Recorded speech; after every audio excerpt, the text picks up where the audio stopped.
is a dagger I see before me, the handle pointing toward my hand. Come, let me hold thee. I do not have you, but I still see you.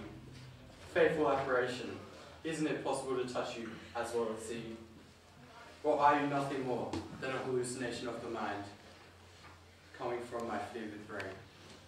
I see you still, and you look as real as the dagger that I am drawing now. You beckon me to go where I was going already, where I was to use an instrument just like you. Either my eyes are now the fools of my other senses, or else they're greater than all the rest.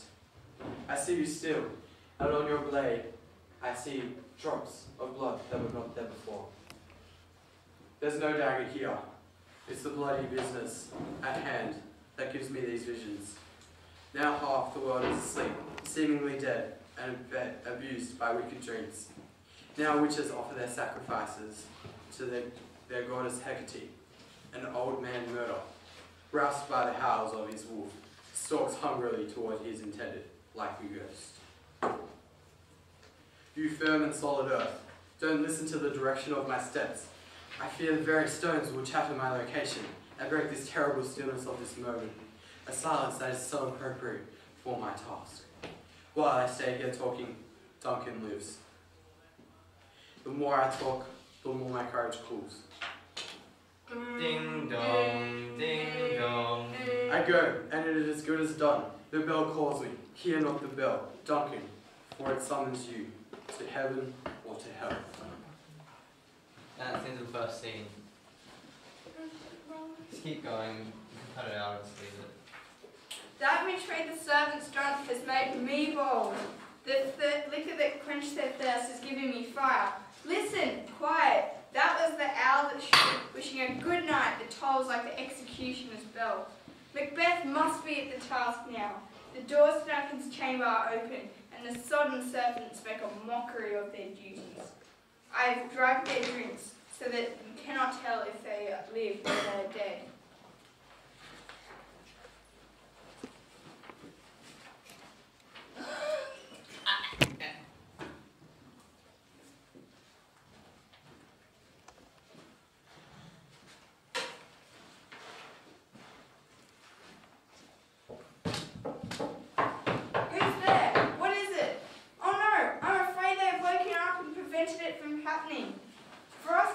Murder and not succeed would ruin us. Listen, I left the chamberlain's daggers where Macbeth would find them. He could not miss them. If Duncan hadn't reminded me of my father when I saw him sleeping, I would have killed him myself.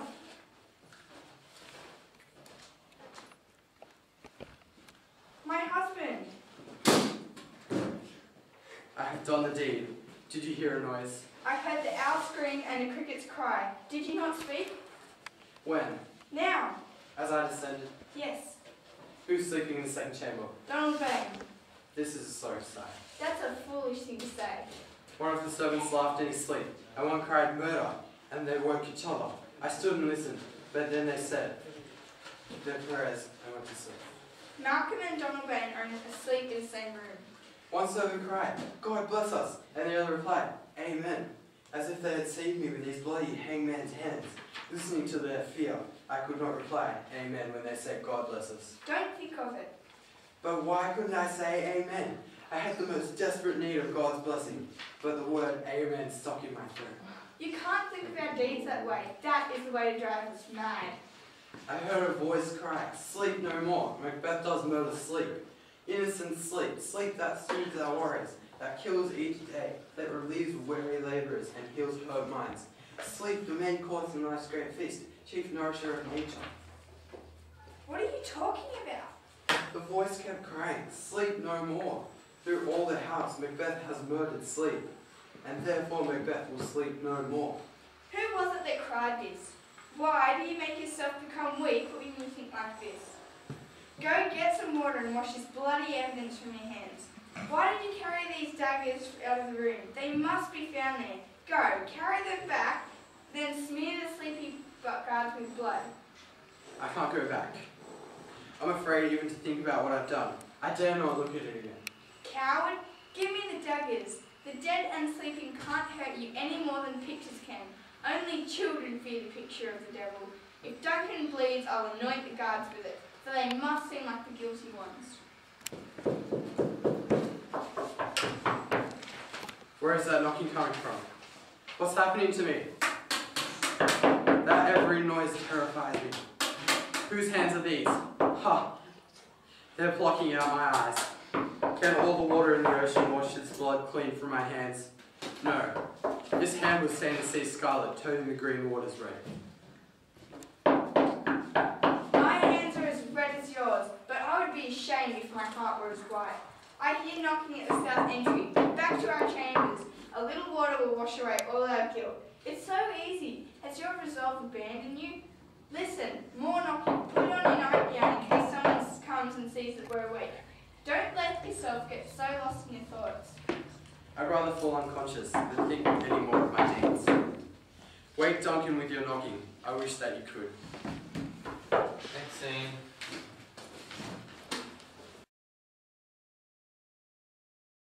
A lot of knocking. If I were the warder at Hell's Gate, I'd have to turn the key a lot. Here we have a farmer killed himself because the price of grain has fallen. You're just in time. I hope you brought handkerchiefs. You're going to sweat a lot in here. Knock, knock. Who's there? In the other devil's name. Here we have a slick, two-faced traitor who lied under oath. But he found out that you can't lie to heaven, and so now he's come to hell for perjury. Come on in, liar. Knock, knock, knock. Who's there? Truly, it's a tailor who cheated his customers on fabric, but then got caught when tight pants came into fashion. Come on in, tailor, and beat up your iron in here. Knock, knock. Never a moment of peace. Who are you? This place is too cold for help. I won't pretend to be the devil's porter anymore, and I was going to let a member from every profession into help. I'm coming, I'm coming. I hope you appreciate this.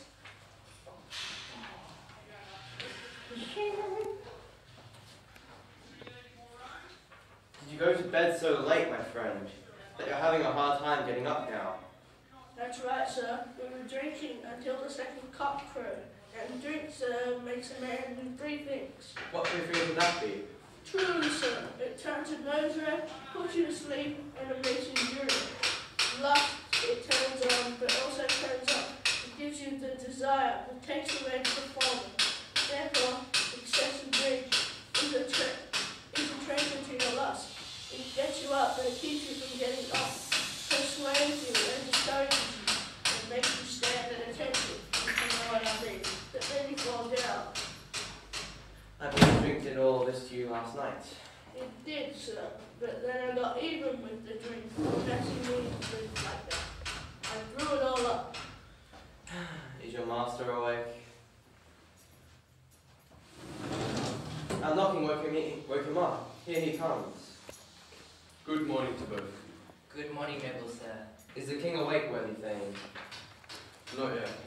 He commanded me to wake him early. I've almost missed the time you requested. I'll bring you to. I know that hosting the king is both an honor and a burden. But that doesn't mean it's not a burden just the same. If you take pleasure in your labors, then that pleasure soothes your pain. This is the law. I'll go wake him, as is my duty. Is the king here today? He is, according to his plans. The night has been chaotic, Lord Macbeth. Our chimneys were blown down as we slept, and lamentations have been heard on the air. Strange screams of death and terrible voices predicting catastrophes that will usher in a woeful new age. The hour clamoured all night. Some people say the earth is shaking with fever. It was a rough night. I can find nothing like this in my own memory. Oh, horror, horror, horror! This is beyond words, beyond belief! What's the matter? Destruction has made his masterpiece. A sacrilegious murder has broken into God's anointed temple and stolen the life out of it. What are you talking about? The life. Do you mean the king? Go into the chamber and see for yourself. What's in there will make you freeze with horror. Do not make me speak anymore. See and speak for yourselves. Awake, awake! Ring the alarm bell. Murder and treason. Banquo and Donalbain. Malcolm, awake! Shake off the false death of sleep and look at true death itself. Up and see the face of doomsday. Malcolm, Banquo, rise up as if from your graves and walk like ghosts to witness this horror. Oh, Banquo, Banquo, our royal master has been murdered. This is a cruel event. Dear Macduff, I beg you, tell us you were lying, and say it isn't so. If I had only died an hour ago, I would have lived a blessed life, because from this moment on, there is nothing worth living for. All that's left are trinkets. The renowned and gracious king is dead. The wine of life has been poured out, and only the dregs remain. Go.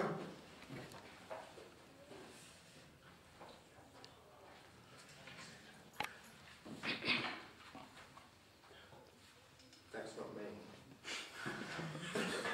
Oh, what's wrong? Sorry. You are, but... Not you. Oh gosh, jeez. You are, but you don't know it yet. The source from which your royal blood flows has been stopped. Your royal father has been murdered. By whom? Okay. The guards who were supposed to be protecting his chamber, it seems. Their hands and faces were all covered in blood, as were their daggers, which we found on their pillows unwiped. They stared at us in confusion. No one's life should have been entrusted to them. And yet, I still regret the anger that drove me and killed them. What did you do that for? Is it possible to be wise, rewilded, calm, furious, loyal, and neutral all at once? Nobody can do that. My love for Duncan inspired a violent rage that got the better of my reason. There he lay, his white skin splattered with his precious blood. His gashes were unnatural, inviting destruction to sleep into him. And then there were the murderers, dripping with blood, their daggers rudely covered in gore. Who could have restrained himself, who loved Duncan and had the courage to act on it?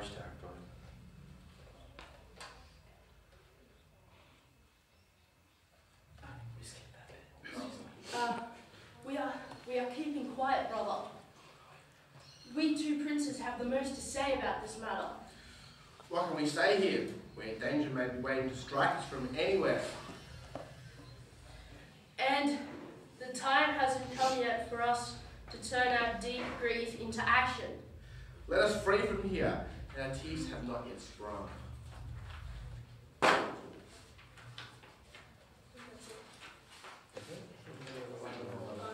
When we're properly dressed ourselves, let us meet and discuss this bloody crime to see if we can learn anything further.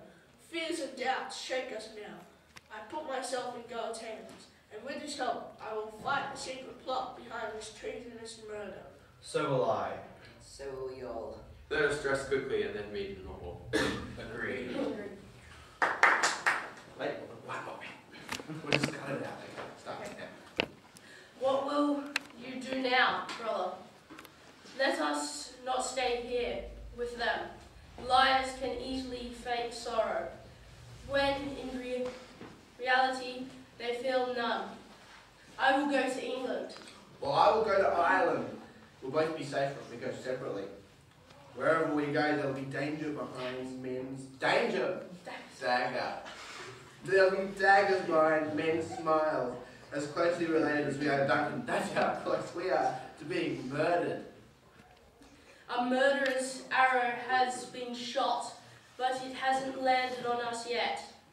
We'll be safest if we avoid it entirely. Therefore, to our horses. No